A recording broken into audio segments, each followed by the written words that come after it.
Oke teman-teman, selamat datang di channel Pustaka Film. Tanpa banyak basa-basi lagi, langsung aja ke filmnya.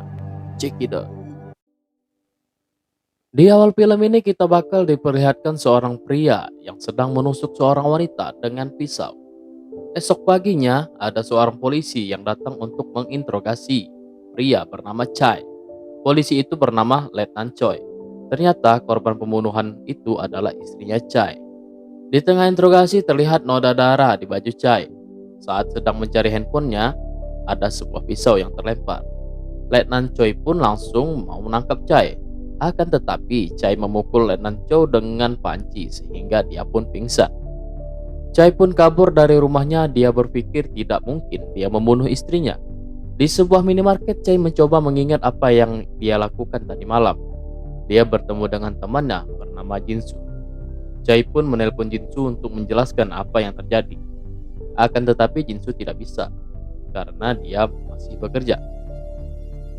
Chai mampir di depan sebuah toko pakaian untuk mengganti pakaiannya. Tapi dia ingat dia tidak punya uang. Chai kaget karena di dompetnya terdapat sejumlah uang. Chai pun masuk untuk membeli pakaian dan menggantinya. Setelah mengganti pakaiannya, Chai datang ke TKP di mana istrinya terbunuh. Dia pun ingat, semalam dia masuk ke rumah istrinya karena kode pengamannya belum diganti. Chai datang menemui Jinsu dan menjelaskan apa yang telah terjadi. Chai mengatakan dia tidak mengingat apapun yang terjadi semalam. Jinsu pun menjelaskan apa saja yang terjadi semalam. Jinsu mengatakan dia mengajak Chai untuk minum-minum di sebuah bar. Chai bertanya, apa terjadi sesuatu di bar? Jinsu mengatakan tidak terjadi apa-apa. Jinsu mendapat SMS dari polisi untuk diinterogasi. Adegan berpindah ke TKP pembunuhan istrinya Chai. Letnan Choi yang sudah sadar datang ke sana. Di tengah penyidikan, Letnan Choi menemukan tas kecil yang berisi uang yang banyak. Chai yang berada di dalam taksi mencoba mengingat kenangan bersama istrinya dan berpikir tidak mungkin dia telah membunuh istrinya.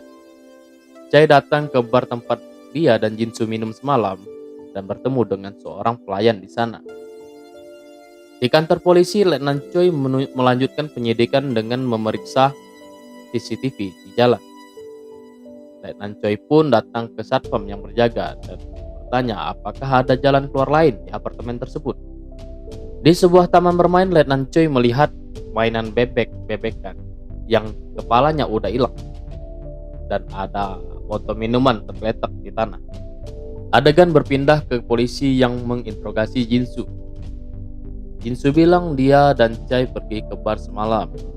Dia juga mengatakan Chai meminjam uang ke rentenir. Itulah sebab mengapa Chai diusir dari rumah. Dan dia bilang Chai mungkin saja membunuhnya, tapi tidak mengingatnya. Kembali ke bar, pelayan wanita itu bercerita bahwa Chai menang taruhan dari Jinsu. Dan wanita itu bercerita kalau Chai menolongnya dari pria hidung belang di bar tersebut.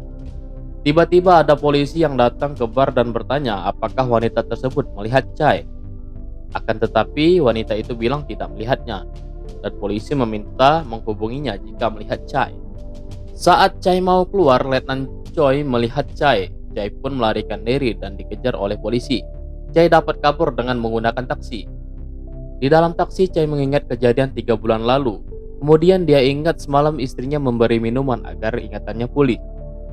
Dan dia ingat tidak terjadi apapun setelah itu. Chai ingat malam itu dia mendapat SMS.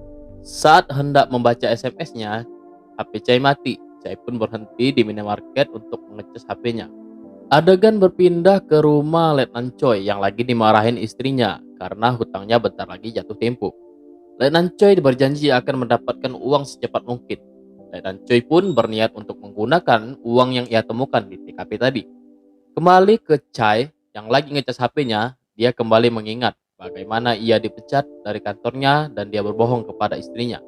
Tanpa sepengetahuan istrinya, Chai bekerja sebagai buruh bangunan.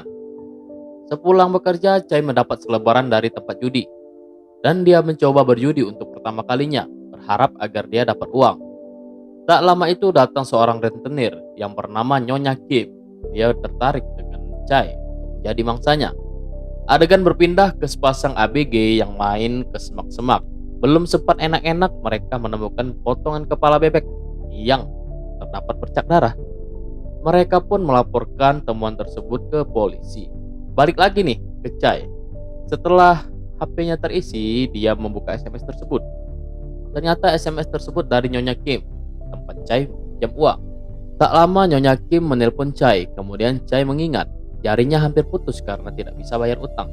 Karena jika Chai cacat, maka akan mendapatkan dana asuransi buat bayar utangnya. Tapi jari Chai nggak jadi putus, dipotong sama Nyonya Kim. Dan Nyonya Kim pun memberi waktu seminggu. Kemudian Chai menelpon Jisun untuk membantunya menghubungi polisi dan menyelidiki Nyonya Kim. Letnan Choi datang ke sebuah tempat karaoke untuk menanyakan perihal istrinya Chai karena riwayat panggilan terakhir istrinya Chai ke tempat tersebut. Kata penjaga karaoke tersebut, Nyonya Kim telah menyuruhnya untuk menjual istri Chai. Tanpa sepengetahuan Chai, istrinya telah mengetahui bahwa Chai memiliki hutang yang banyak akibat kalah judi. Istrinya pun rela menjadi wanita penghibur untuk melunasi hutang-hutangnya Chai. Di tempat lain ada seseorang polisi yang sedang memeriksa CCTV minimarket dan menemukan pemilik minimarket tersebut menjual rokok dan minuman ke remaja di bawah umur. Dan di kantor polisi, penyidik memeriksa kembali rekaman CCTV di dekat rumah istrinya Chai. Dan ada polisi yang mengatakan bahwa Nyonya Kim juga berada di sana malam itu. Di tempat lain, seorang perempuan yang bekerja untuk Nyonya Kim melihat Chai dan melaporkannya ke Nyonya Kim. Nyonya Kim pun langsung bersiap untuk menangkap Chai. Nyonya Kim pun berhasil menangkap Chai. Chai pun disekap di sebuah ruangan. Tangan dan kakinya pun diikat. Chai kembali mengingat kejadian semalam. Ternyata setelah minum minuman bersama Jinsu, ia bermain judi lagi dan kalah lagi. Tak lama Nyonya Kim datang dan membawa tas berisi uang miliknya. Saat Nyonya Kim lagi ganti baju, Chai mengambil tas tersebut dan melarikan diri. Anak buah Nyonya Kim mengejar Chai dan Chai pun bersembunyi di sebuah toko yang sudah tutup. Chai pun mengambil beberapa uang dan dimasukkan ke dompetnya. Saat Chai hendak keluar, anak buah Nyonya Kim berhasil menemukannya. Terjadi perkelahian antara mereka dan Chai pun berhasil kabur malam itu. Kembali ke Letnan Choi di tempat karaoke, ada seorang wanita penghibur yang menceritakan kejadian semalam. Ada sekelompok remaja di bawah umur yang bersikap tidak pantas kepada mereka dan istrinya Chai pun sangat kesal dan melaporkannya ke petugas karaoke. Saat hendak keluar, Letnan Choi pun menyadari kalau ada remaja di bawah umur yang membeli rokok dan minuman di minimarket tempat salah satu polisi memeriksa CCTV tadi. Di situasi lain, Chai yang sedang disekap berusaha melepaskan ikatan tangannya dengan sudut meja dan berhasil. Di kantor polisi, petugas karaoke tadi berkata kalau remaja yang datang ke tempatnya adalah remaja yang datang ke minimarket tersebut. Chai yang berhasil melepaskan ikatan tangannya memecahkan kaca dan membuat Nyonya Kim memeriksanya. Ketika Nyonya Kim masuk, Chai langsung menusukkan pecahan kaca ke Nyonya Kim. Chai yang tidak berhasil lolos langsung akan dibunuh oleh Nyonya Kim. Tapi tiba-tiba ada seorang pria yang bernama Huang datang. Setelah membuka pintu, bukanlah Huang yang masuk, melainkan para polisi yang menggerebek tempat tersebut. Ternyata Letnan Choi yang menyamar sebagai Huang. Akan tetapi Nyonya Kim berhasil kabur lewat jendela. Di kantor polisi, para remaja di tempat karaoke diinterogasi oleh polisi. Dan polisi pun menemukan titik terang kasus tersebut. Chai pun ada di sana. Bersama Letnan Choi, mereka membicarakan tentang tas yang ditemukan oleh Letnan Choi.